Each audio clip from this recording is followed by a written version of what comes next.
What is going on, people? Episode 190 of Wassup Flobo. That's right, the show we sit and chat and talk about what's going on in my life or what's going on in life in general. Just want to say, if you guys have not watched the other episodes, you can check them all out right here on the YouTube channel, youtube.com/FlowBoyBoys. And there's many ways you can go out there and support the homie. Patreon.com/FlowBoyBoys. We call it the Boisterous Crew. Bonus contents unlocking there all the time. This month, I did another episode of Flobo Tries where I try not only liverwurst, but mushroom jerky. Crazy times over on the Patreon. And it's like, if you want to get yourself some t-shirts, some swag, flobito.threadless.com. How's everyone doing? You good? You feeling great? I hope so. If you want to share, hit me up in the comments below because I really want to know what the community is up to, how you're feeling inside and out.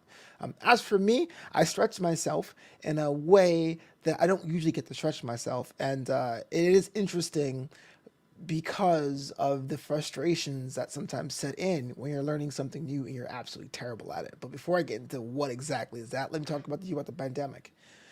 This time last year, or not even this time, May last year, I was pretty much on my couch. I didn't even have this computer that I have now, so I did all my work on a laptop, my phone, and after an hour or two, it's uncomfortable, so I'll put it down, I'll watch Netflix all day.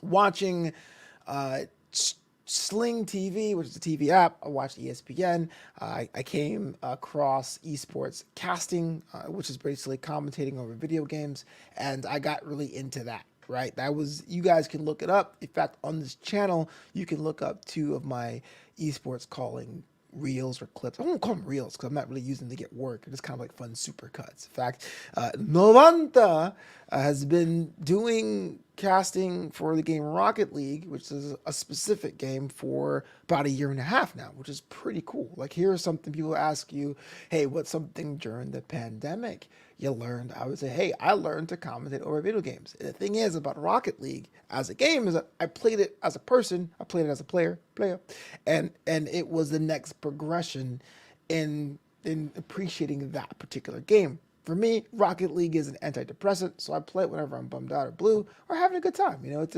a good way of passing the time. So being able to cast it has been a pleasure.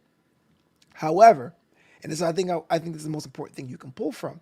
When you do things as a hobby for so long, there is this kind of, like, at least for me, a crossroads of determining, is this something like just a hobby, something I do to pass the time, or is this something I want to work on as a career? Now, I'm at a real odd age in the esports scene. Not saying that people my age can't do it.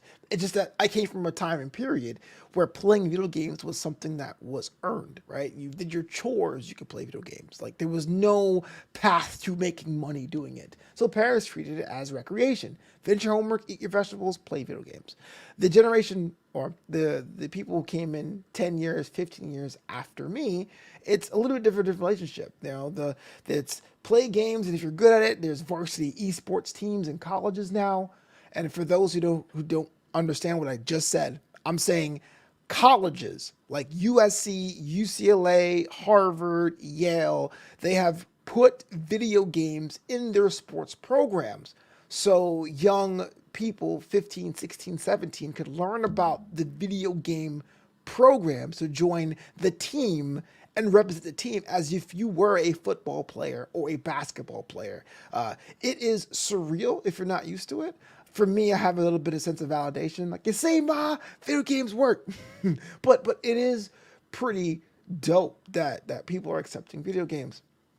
So for me as a caster, I'm at this crossroads now. Do I just cast for fun?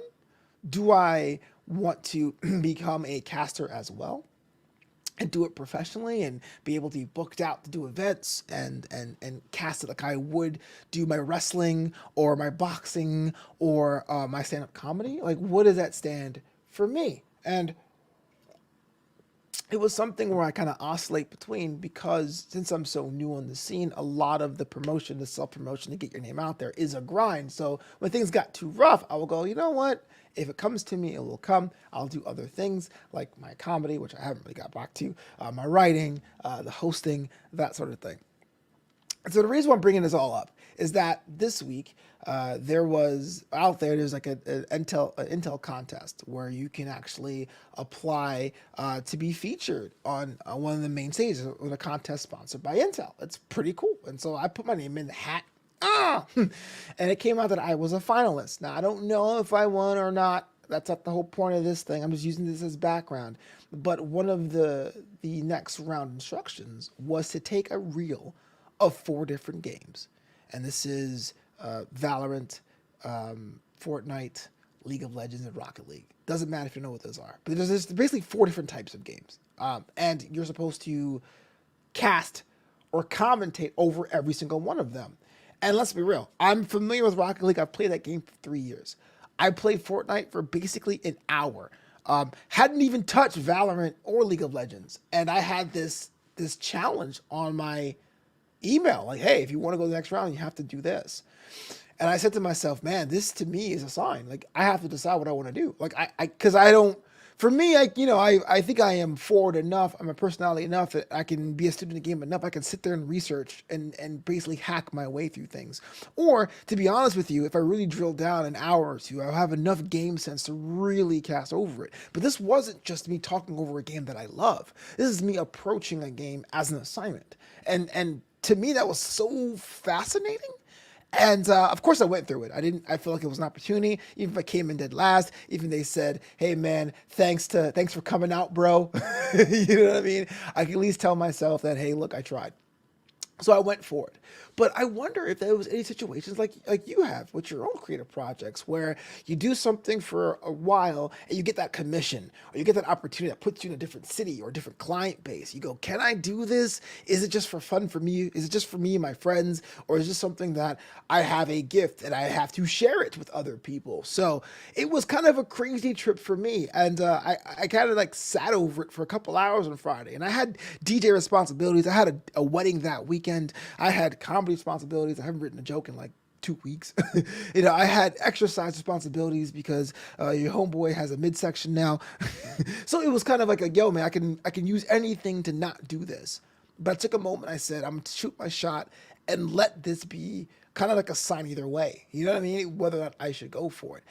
The games themselves are so varied. It's so different. I tried my best, and you should always try your best when you're given a challenge, and I'll let you know how it turns out. But I remember this before I leave you. One more story. I can't say how I did it, but I met one of my heroes the other week, and he asked me what I do, and I said, "Hey, look, I am an esports commentator. I'm an esports caster, among other things." And they go, "What is that?" And I said, "Hey, look, it's like how John Madden does it with football. It's pretty much you tell other people what's important, what's happening on screen." And they were just dumbfounded. They're like, "You see that, parents? Make your kids play video games." They didn't know how to process that, and to be on that scene, to be in that thing is so cool, and it's so much fun to do.